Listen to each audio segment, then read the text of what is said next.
प्राप्त करती है।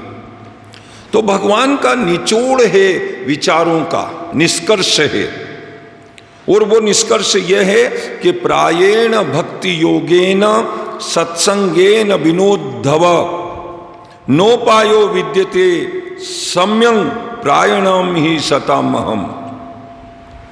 सतत, एक तो सत्संग और दूसरी भक्ति, ये क्रियाएं सतत चलती रहे, सतत चलती रहे, तो जन्म जन्मांतर से जो भी मनोविकार आत्मा पर लिपट गए हैं, आत्मा पर आच्छादित हो गए, उन आच्छादित हुए मल कषाय दोषों को सत्संग के द्वारा और भक्ति योग के द्वारा हम धीरे धीरे समाप्त करके आत्मा के ज्ञान को जागृत कर सकते हैं।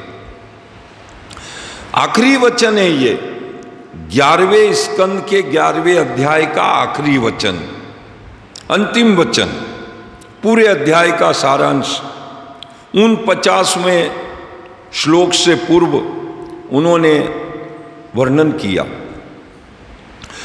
उसके बाद अपनी बात पूरी न होने के कारण 12वें अध्याय में फिर भगवान पुनः अपने विचारों को प्रस्तुत करते हैं, फिर से अपने विचार दोहराते हैं, स्पष्ट और स्पष्ट महात्म्य सत्संग का बताते हैं, और सत्संग का बताते हुए खुलासा कह रहे हैं, न रोधयति माम योगो न सांख्यम धर्म एव च न स्वाध्यायस्तपस्त्यागो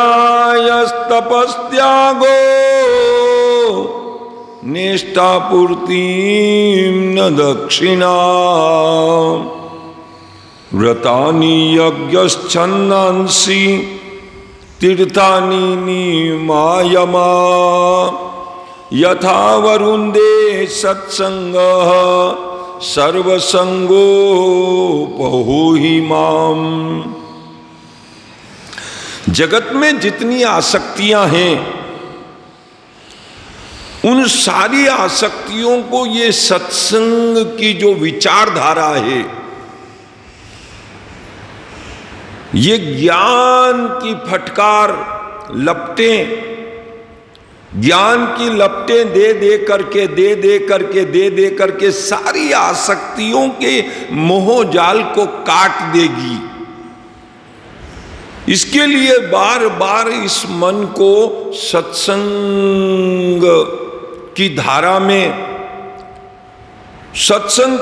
में इसे डुबोने का प्रयास किया जाए। जितने भी पवित्रीकरण के साधन हैं, उन सारे साधनों में जिस प्रकार ये सत्संग मुझे प्राप्त करने का सुगम साधन है, ऐसा न योगासन है और न कोई सांख्य ज्ञान है, न कोई कर्तव्य पालन है, न कोई स्वाध्याय है, न कोई तपस्या है, न कोई त्याग है, न कोई बड़े भारी यज्ञ वगैरहों के आयोजन में भाग लेने से वैसी पवित्रता हो सकती है, न दान दक्षिणा देने से वैसी पावनता आ सकती है। खुलासा कहूं, भगवान फिर बोल रहे हैं तीसरी बार बोलने जा रहे हैं, व्रत, यज्ञ, वेद, पठन पाठन, किताबें पढ़ना, पाठ करना, तीर्थ यात्रा करना, मन के नियंत्रण के साधन, इंद्रियों के संयम के साधन, कोई भी चीज सत्संग के बराबर आत्मा को पवित्र नहीं बना सकते।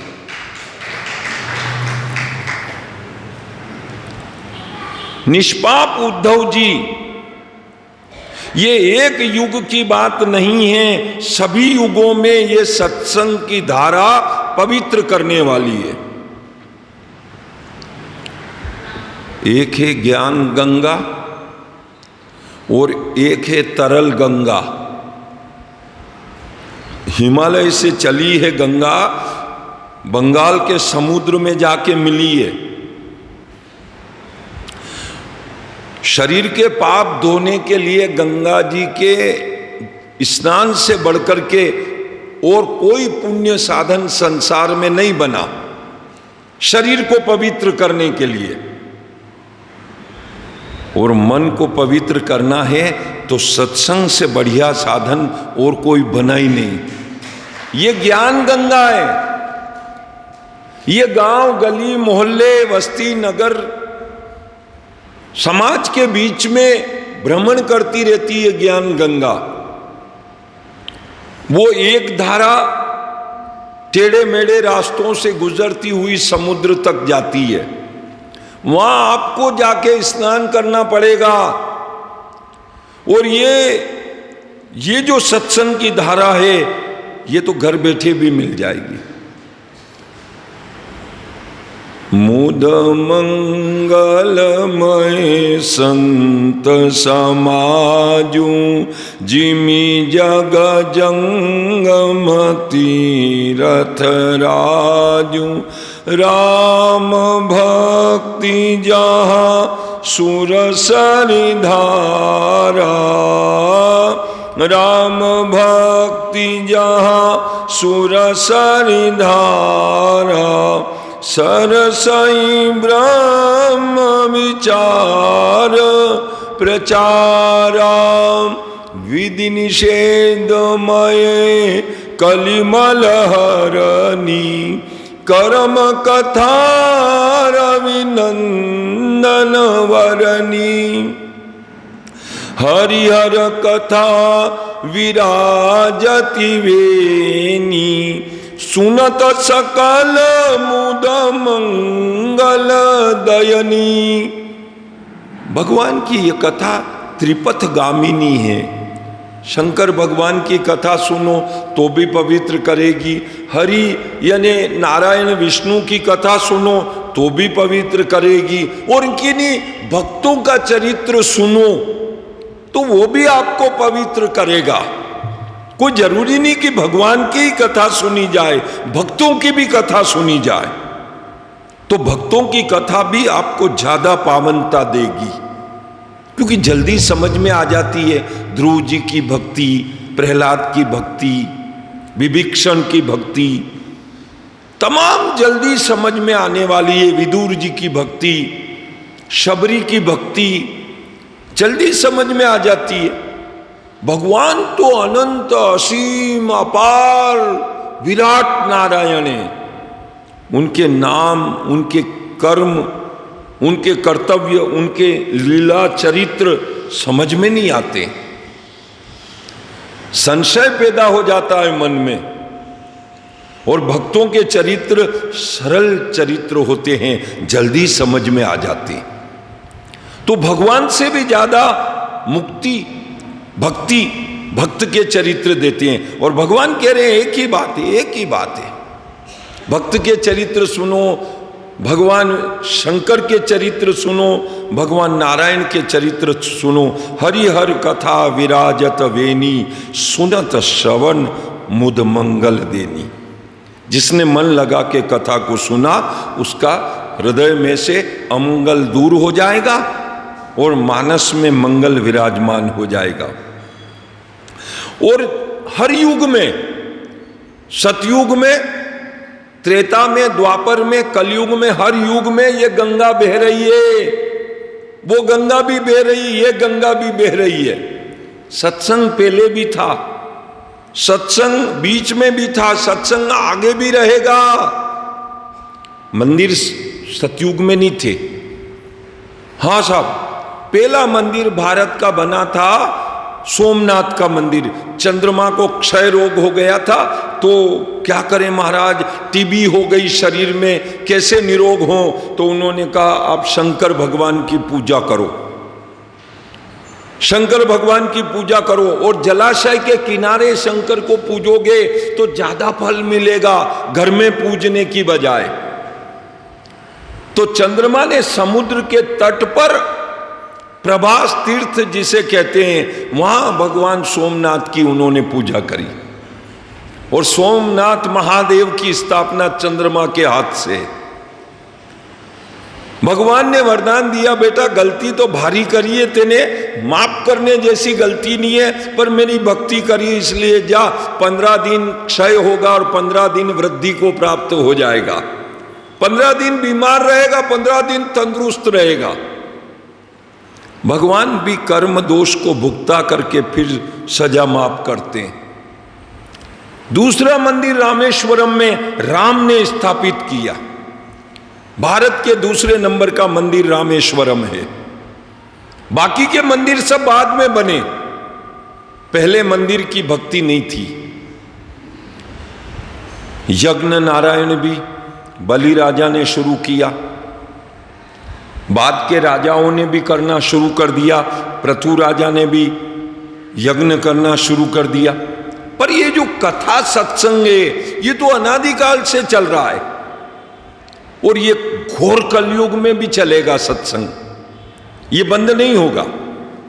जितने अधिक पाप होंगे, जितनी अधिक अनीति होगी, जितना अधिक लोभ होगा, जितना अधिक हाय लाय तृष्णा होगी लोगों में, उतना ही सत्संग का महत्व बढ़ेगा।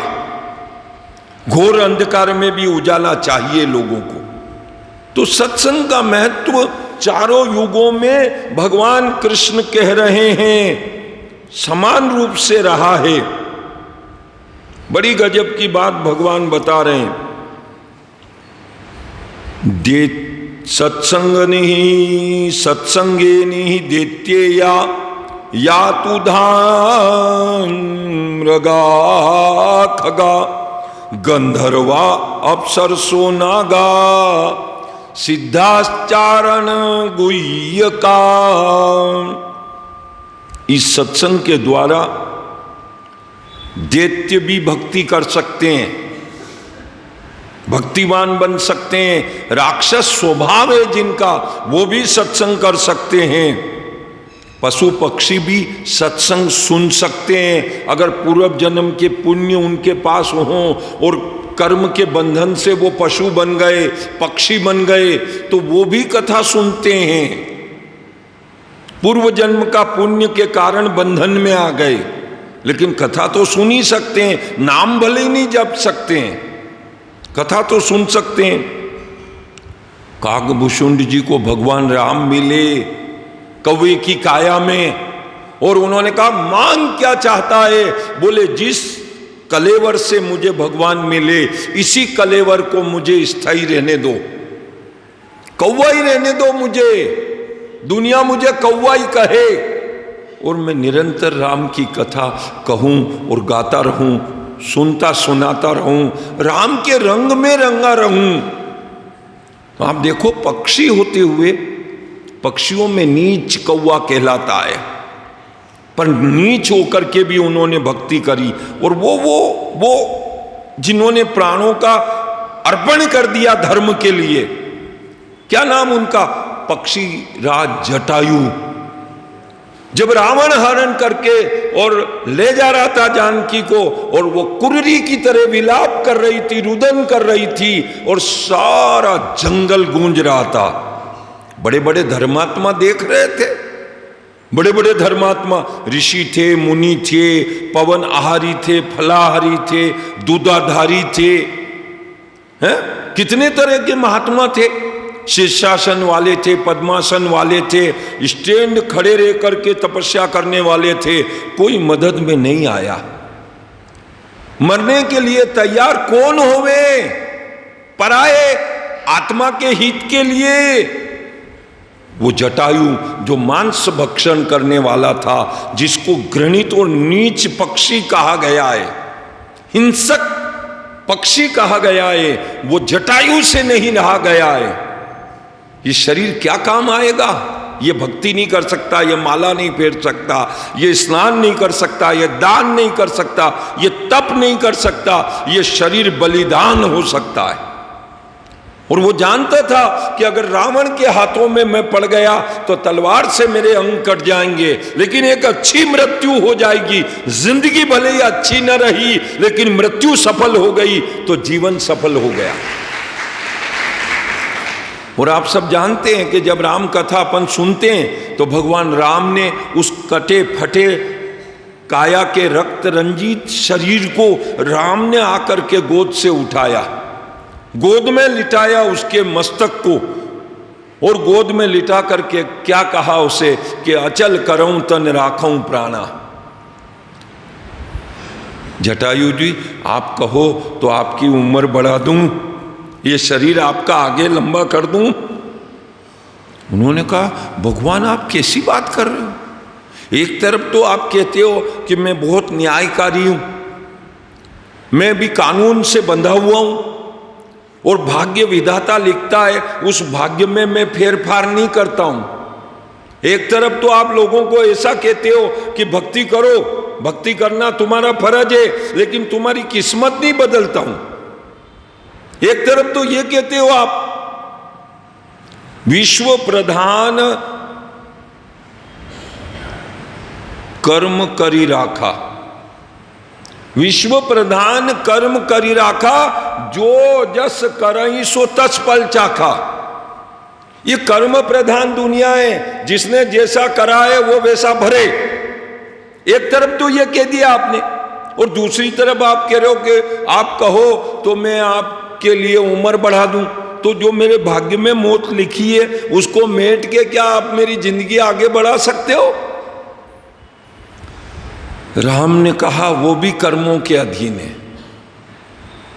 कर्म के अधीन कैसे? जटायु पूछ रहा है राम से, तो राम कह रहे हैं कर्मों के अधीन इसलिए कि काया कलेवर में जो मोह होता है, जो ममता होती है, राग अभिनिवेश होता है, वो आपने पार कर लिया। जैसे कपड़ा फाड़ के फेंकते हैं लोग, ऐसे आपने काया कलेवर को फड़वा लिया धर्म के लिए।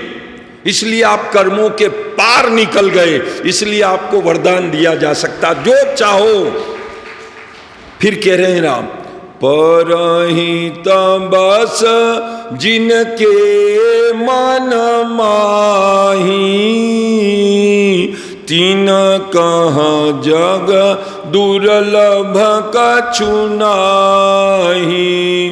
जो परोपकार के लिए जीवन जीते हैं जटायु, जो पराये हित के लिए जीवन जीते हैं जटायु, उनके लिए कोई कर्म का बंधन आड़े नहीं आएगा। उन्होंने तो सारी दुनिया को पार कर लिया है। जिसने देह के संबंधों को पार कर लिया है, जिसने संसार की राग द्वेष अभिनिवेश माया मोह का आकर्षण आसक्ति स्वाद श्रृंगार इन सबको पार कर लिया है, उसका तो भाग्य में जो नहीं लिखा वह भी मैं उसे प्रदान कर सकता हूं। उन्होंने कहा नहीं प्रभु, आपकी गोद मिली, आपकी छत्र छाया मिली, और आपने मुझे दुलार दे दिया अपनी गोद में रख करके, अपनी जटाओं से मेरे घाव को आपने साफ कर दिया। ऐसा मौका मरण का कब आता है प्रभु? ये तो जन्म जन्म से ऋषि मुनि मांगते हैं, और इस खोखली काया में क्या था? इसमें तो हिंसा ही हिंसा, पाप ही पाप, पापी पेट से मैंने शरीर की परवरिश की, घृणा ही घृणा मुझे होती थी। इस शरीर को तो परा रहने दो, और मुझे मेरी आत्मा से आपकी कृपा का अनुभव होने दो। बलम प्रमेयम नादिमज व्यक्तमेकम गोचरम, गोविंद गोपर द्वंद्वहर विज्ञान घनधर निधरम। जय राम मंत्र जपंत संत अनंत जन मन रंजनम नित नौमि रामया काम प्रिय कामादिखल दल गंजनम। ए भगवान, आपका नाम उच्चारण करने से पाप ताप त्रिताप छंट जाए और हमारी भक्ति में अनुराग पैदा हो जाए, ऐसा वरदान मुझे दीजिए, मैं यही चाहता हूं।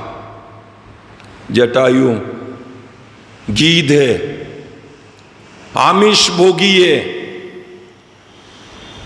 और हम सब लोग व्रत करने वाले, उपवास करने वाले, जीव हिंसा से नफरत करने वाले, भूखों मरने वाले, राम के लिए कष्ट उठाने वाले, फिर भी आत्मा का मेल नहीं छांट पाते हैं। तो धन्य है वो जटायु जिसको भगवान ने ऐसी उत्तम गति प्रदान करी। बोलिए भक्तों भगवान की।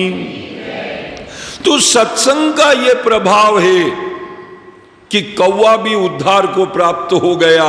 सत्संग का यह प्रभाव है कि गीध भी हरि भक्ति का एक उदाहरण बन गया। यातुधान खगा मृगा गंधर्वा अप्सरसो नागा सिद्धश्चारण गुह्य का। जब जानकी जी का हरण हो गया, पंचवटी में गोदावरी नदी के तट पे पर्णकुटी में जानकी थी और लक्ष्मण को जिम्मेदारी दी थी राम ने कि आप देखो यहाँ राक्षस हैं, तरह तरह का रूप बदलने वाली राक्षसी माया जानते हैं, घटनाक्रम बदल देते हैं। ये माया से मृग सोने का बना के इस सीता का दिमाग बिगाड़ दिया, मोह उत्पन्न कर दिया, जिसकी बदौलत ये मेरे को पहली बार कह रही है बस एक ही चीज तो मांगी थी आखिर जिंदगी में कि एक सोने की हिरण की मृग छाला दे दो, जिसमें ही आप मेरे को ज्ञान सुनाने लग गए।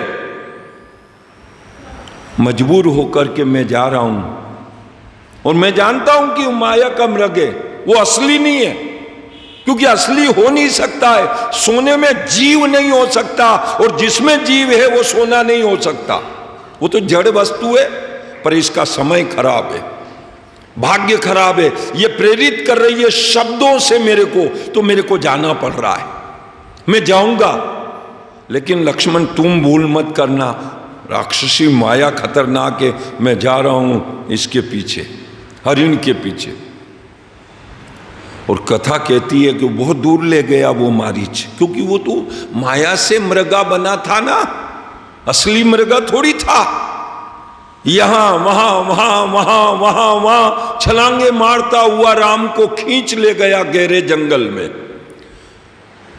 दूर जब चला गया तब कहते हैं कटुक वचन जब सीता बोला, हरि प्रेरित लक्ष्मण मन डोला।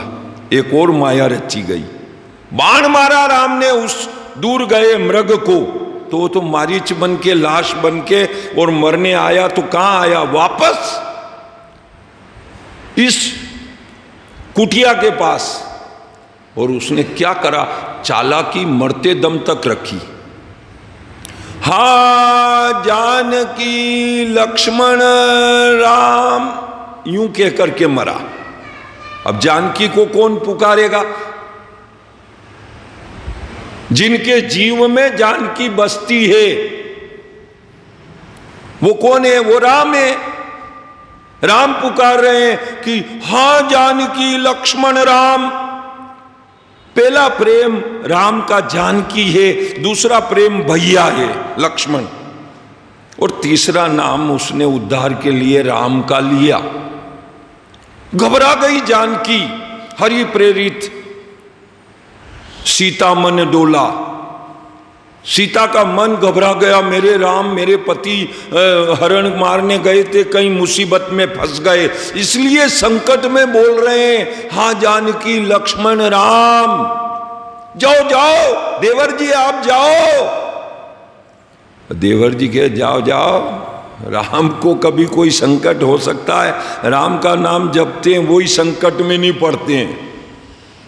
जो राम नाम जपते हैं उनके सारे बहुबंधन छूट जाते हैं, सब कष्ट भाग जाते हैं उनके आमने सामने से, रक्षा हो जाती है उनकी राम का नाम लेते ही। तो क्या राम कभी संकट में आ सकते हैं? कदापि नहीं। जानकी को बड़ा बुरा लगा, लक्ष्मण तुम मेरी आज्ञा का उल्लंघन कर रहे हो। और कुछ कड़वे वचन जानकी ने बोले जो कहने सुनने में अच्छी बात नहीं है। तुलसीदास जी का कहना है अच्छी बातें अगर कोई कहे तो इधर से उधर सुनाना चाहिए, पर बुरी बातें, बुरे स्टेटमेंट कोई दे, गलत वक्तव्य दे कोई, तो उसको रिपीट नहीं करना चाहिए, जो का त्यों दोहराना नहीं चाहिए। क्योंकि कुवाक्य जिसने बोला वो दोष का भागीदार है, और जब अपन उन शब्दों को दोहराएंगे तो अपन भी उस दोष के भागीदार में शामिल हो जाएंगे। किसी ने हमको प्रसाद दिया, अब उसने देखा नहीं कि प्रसाद में कचरा मिल गया, उसने देखा नहीं कि प्रसाद में चींटी चल रही है, हम भी ज्यों के त्यों दूसरे को दे दें, तो वो सामने वाले ने तो देखा नहीं ना, हम भी नहीं देख रहे, तो गलती हो रही ना। अब आपने प्रसाद लिया तो आप तो बोलो अरे इसमें चींटी हो रही है, अरे इसमें कचरा हो रहा है, तो आप तो साफ करके दो ना सामने वाले को। किसी ने कचरे की वाणी बोली तो कचरे की वाणी जो की त्यों मत सुना दो, शार्ट कर दिया, छांट दिया। तुलसीदास जी ने पावन ग्रंथ लिख रहे हैं वो रामचरितमानस, दुखों को मेटने वाला, मंगल का आधान, आनंद का निर्माण करने वाला ग्रंथ लिख रहे हैं, वो कचरे की भाषा नहीं लिखते। वो कहते हैं कटु का वचन जब सीता बोला, कड़वा वचन जब सीता बोला, हरि प्रेरित लक्ष्मण मन डोला। वो कड़वी वाणी तीर जैसी लगी लक्ष्मण को, और उन्होंने कहा ठीक है आप कह रही हैं भाभी जी तो मैं जाता हूं, आसानी है, आपके वचन बर्दाश्त नहीं है मुझे, इसलिए मैं जा रहा हूं, पर आप अपनी रक्षा का ख्याल खुद रखना। ये लक्ष्मण रेखा मैं खींच के जा रहा हूं, इससे बाहर मत निकलना। बुद्धिमान हैं, ज्ञानी हैं, व्रत पालन में आप दृढ़ निष्ठ हैं, सब बातें मानता हूं, पर स्त्री स्वभाव है, इसलिए आप यहां से बाहर मत निकलना किसी भी परिस्थिति में। ये देव माया से भी ज्यादा मोहित करने वाली राक्षसी माया है, इसका उल्लंघन मत करना आप। मैं निवेदन कर रहा हूं आपसे, मजबूरी में जा रहा हूं, पता लगा के आता हूं ये शब्द आया कहां से। क्या राम ने वाकई बोला या किसी छद्मधारी राक्षस ने छल कपट पूर्वक ये शब्द उच्चारण किए हैं जिससे आपका मन प्रभावित हो गया है? मैं देख के आता हूं। वो उधर गए, इधर घटना घट गई। रावण साधु का भेष बना करके भवती भिक्षाम देही कहने लगा। साधु संतों पर नारियों की सहज आस्था, उस आस्था के कारण वो प्रभावित हो गई, और प्रभावित होके ओहो संत भगवान मिली गया, संत भगवान मिली गया। संत भगवान नहीं, दुष्ट भगवान था अभी, वो राक्षसों के अधिपति थे। वो तो उनका मतलब साधने का वेश था, समझ नहीं पाई। और उन्होंने कहा मांगो क्या चाहते हो? उन्होंने कहा ये बंधी हुई भिक्षा। नहीं नहीं, ये तो घोर अन्याय है, बंधन वाली भिक्षा हम नहीं लेते हैं। आप बाहर आइए, इस परिधि से बाहर आइए, तब हम भिक्षा लेते हैं, नहीं तो ये चले। धर्म की रक्षा होनी चाहिए, चाहे प्राण चले जाए। ये शिक्षण प्रशिक्षण था जानकी को, इसलिए उनने कहा चलो छोड़ो इस सीमा को और सीमा तोड़ के बाहर निकलो और इस इसको भूखा नहीं जाना देना चाहिए, जो आया है याचक इसको भिक्षा देनी चाहिए। भले विचार भले भाव से भिक्षा देने गई, उच्च विचारों से भिक्षा देने गई और उच्च विचारों में धोखा हो गया। धोखा हो गया कि वो साधु नहीं था, वो महादुष्टों का राजा रावण निकल गया। 10 माथे, 20 भुजा, विराट शरीर, रथ स्वर्ण का, और उस मेघ पुष्प विमान में उसने खींच के जानकी को बिठा लिया। सद्भाव से बिठाया है, दुर्भाव नहीं है उसके मन में, लेकिन जबरदस्ती का हरण तो है ना, जबरदस्ती का हरण है। कुर्री की तरह विलाप करती हुई गई। भगवान श्री राम लक्ष्मण को मिले उधर। अरे लक्ष्मण, तू कैसे छोड़ आया अकेली उसको? उन्होंने कहा प्रभु उसने कड़वे वचन बोले, सहन नहीं हुए, और आपका ये मारा हुआ मारीच ये छल वाले वचन बोला। हाँ जानकी लक्ष्मण राम यूं बोला। राम तो वो धीरे से बोला होगा, लेकिन जानकी जोर से बोला, लक्ष्मण मेरे को सुनाई दिया तो हम समझे आप संकट में पड़ गए। अरे तुम कैसे माया में पड़ गए भाई? तुम तो जानते हो मेरा बल प्रताप, फिर कैसे चक्कर में पड़ गए? काल ने बुद्धि बना दी ऐसी।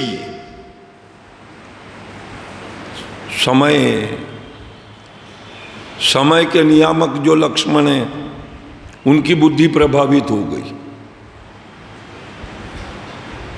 मम मन सीता कुटी में नाई। अरे तुम भी ठगे गए लक्ष्मण, मैं भी ठगा गया, और मेरा मन साक्षी दे रहा है कि अपन दोनों गलत चाल में फंस गए, और वो जानकी और तीसरी चाल में फंस गई, उसका हरण हो गया कुटी में से। अब सूनी कुटिया मिलेगी अपने को, दौड़ो दौड़ो चलो चलो। आके परण कुटी देखी तो सूनी सट थी, पांवों के निशान जानकी के दिखाई दे रहे थे लक्ष्मण रेखा के बाहर तक के। उसके बाद का रावण के चरण दिख रहे थे और विमान उड़ चुका था। आगे परागीधपति देखा, रुदन करते हुए राम सीता के वियोग में आंसू डालते डालते पहुंचे और गीधपति को घायल अवस्था में देखा। चर्चा हुई सारी, वहां से आगे निकले। राम रुदन कर रहे हैं, रो रहे हैं राम, और बिलख रहे हैं, बुरी कदर से व्याकुल हो रहे हैं। हे खगमृग हे मधुकर श्रेणी, हे खगमृग हे मधुकर श्रेणी, तुम देखी सीता मृग नयनी, तुम देखी सीता मृग नयनी। हे खग, हे शाखा मृग, हे भंवरों, हे मधुमक्खियों, क्या तुमने जानकी को देखा? हे कपूत, हे कबूतरी, हे तोता, हे चकोरी, हे चातक, क्या तुमने मेरी जानकी को देखा? एक कदम, एक दाड़म, एक केले, क्या तुमने मेरी जानकी को देखा है? ऐसे रोते बिलखते राम आंसुओं की झड़ी लगाते लगाते एक एक से पूछ रहे, मेरी जानकी किधर गई, मेरी जानकी किधर गई? रो रहे हैं राम, बिलख रहे हैं राम। कथा लिखी और आप हम समझ नहीं पाते हैं, आप हम समझ नहीं पाते हैं कि राम किसको संबोधन दे रहे हैं। भिन्न भिन्न रूपों में पक्षियों ने भी राम की पीड़ा को पहचाना है, भंवरों ने भी पहचाना है, शाखा मृग रूपी वानरों ने भी राम की पीड़ा को पहचाना है। राम की पीड़ा से सारा जगत व्याकुल है, सारा जगत पीड़ित है। इस तरह का रुदन राम कर रहे हैं। शोकाकुल है राम, वियोग में है जानकी जी के। एक अंतर्निहित अर्थ है। ये मनुष्यों जन जन में प्राणों का आधार जो जान पड़ी है देह में जो जान पड़ी है, वो जानकी जी जीवन का आश्रय है, आधार है। क्या तुमने कभी उस आत्मा को जानने की कोशिश करी है? साड़ी की फिक्र करी, घर की फिक्र करी, खर्चे की फिक्र करी, रीत भात की फिक्र करी, मोटरसाइकिल नहीं है इस बात की फिक्र करी, लेन देन की फिक्र करी, पर क्या तुमने कभी अपनी आत्मा की फिक्र करी है? राम पूछ रहे हैं। विरले लोग हैं जो अपने प्राणों की फिक्र करते हैं, अपने जान की फिक्र करते हैं। विरले लोग हैं कि क्या है ये आत्मा, क्यों आई है इस शरीर में, क्या है हमारे मनुष्य बनने का प्रयोजन। सांसारिक आवश्यकताओं की पूर्ति पशु भी कर रहे हैं, पक्षी भी कर रहे हैं, जीव जंतु सारे अभियान में लगे हुए हैं। 40 साल पहले जब अपन रामद्वारे में आए थे तब भी ये चमगादड़ों का राज था, और आज भी ये चमगादड़ विद्यमान है यहां।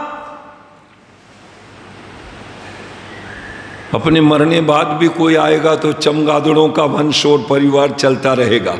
ये रूखड़े पे बैठने वाले अनवरत, ये महफिल सजी रहेगी, ये बाजियां यूं ही चली जाती रहेंगी। पर अफसोस एक बात का होगा कि इस बाजी की चाल खेलने में हम रुखसत कर जाएंगे, हम विदा हो जाएंगे इस दुनिया से। ये शादियां यूं ही होती रहेगी, ये सगाइयां यूं ही होती रहेगी, ये ब्याह के बाजे यूं ही शहनाइयां गुंजाते रहेंगे। पर अफसोस है कि एक दिन हम न होंगे, हम न रहेंगे एक दिन। ये रीत बात, यही होली, दिवाली, दशहरा, ये यूं ही मनाए जाते रहेंगे। ये पिचकारियां यूं ही रंग बिरंगी फूंकी जाती रहेंगी, पर हम न रहेंगे।